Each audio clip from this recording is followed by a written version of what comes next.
Having a NAPPE advocate made all the difference in the world.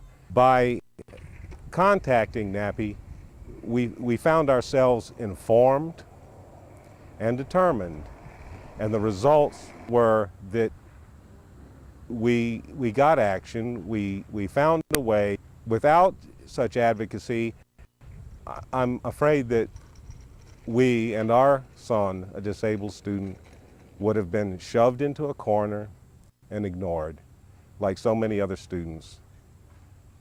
What is special about NAPPE that I have found from other advocate organizations is that the one-on-one special relationship to the family.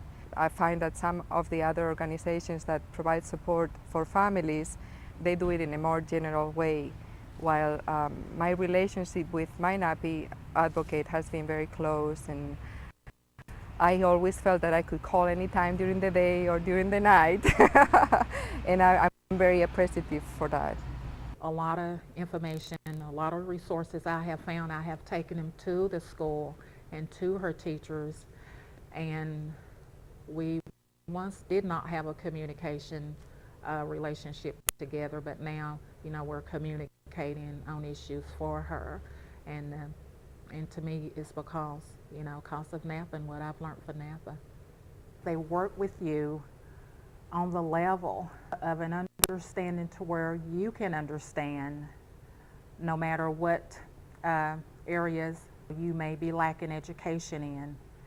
And to me, that was great because it gave me strength in knowing that I can come and be educated on a level that I can understand.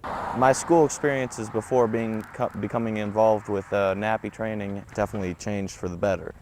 I feel a lot more respected, and I don't feel like people are prejudging me. They judge me on what I'm actually doing instead of what I'm not doing. Having a NAPPE advocate just opens up my world, and there's so many reasons. One would be the fact that because it's my child, I take it personal.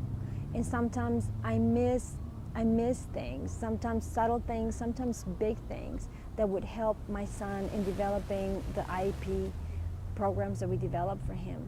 And so having someone else there to help me navigate through this has just been incredible. And sometimes it's not even to help me navigate, to help me calm down, to help me take a step back and look at things, or to review, to review minutes, to review what I'm signing, or to remind me, you know what, you don't have to sign this. You can take it home, read it, come back.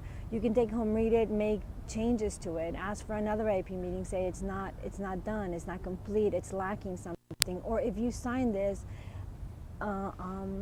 this may or may not benefit your child. Is this what you want? Or sometimes when I'm in these meetings, there'll be 8, 10 people and just me. And I know that the IEP process is not supposed to be adversarial, but it is. And so being that it is an adversarial process, having another person there on your side, sometimes if nothing else but for support, it's very good. But most times it ends up going further than just giving me a little moral support. I end up getting clarifications.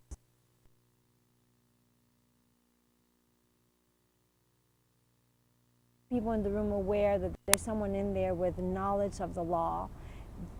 And so, and sometimes, I mean, some of the people in there may or may not know all the laws. I mean, IDEA is a complicated law. And so having someone else there that has a good understanding of it helps me, and it helps them as well, I think. I think it facilitates the process.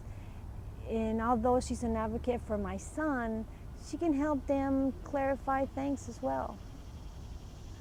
Having worked with a NAPPE advocate, for me personally, it was an amazing education into what the system looks like and how the school works with the parents, or more accurately, traditionally doesn't work with the parents. And for me, working with juvenile criminal defendants and just working overall with families in Tennessee who need help, I've come to much better recognize the issues and to understand the issues, and it's amazing. But from the lawyer point of view, once you learn a little bit of the law, it's as if the issues come leaping out at you as the people are talking to you, and you begin to spot them as they go.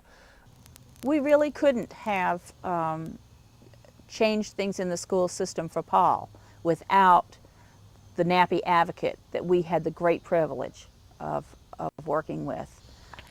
Everything that I have attended has been incredibly valuable to me. One of the things that stands out was that video. It's not the only thing, but I will forever be impacted by having seen that fat video that was such a description of what it feels like to be a person experiencing disabilities, where the leader of that little workshop put people who are not disabled in situations to feel like our students feel, our children feel, in a system that has no empathy for the struggles that they have. Indeed, we have a wonderful relationship with the school. They respect me as a parent in a way I have never experienced before. And like I said, just bringing the materials, I bring them to every meeting, the notebook and the parent manuals. They know I have the body of all of this behind me, and they can't pull they can't run those games on us anymore. Surely that changes something. I think there is then a place where an advocate, a non-attorney advocate, can come to the assistance of that parent at the next stage, if you will, to try to bring some expertise in a less threatening way and try to help convince the school system that something needs to be done. In my perfect world, I would want a school system to be happy to have that person show up at the earliest stage, at any stage, and would welcome that expertise in.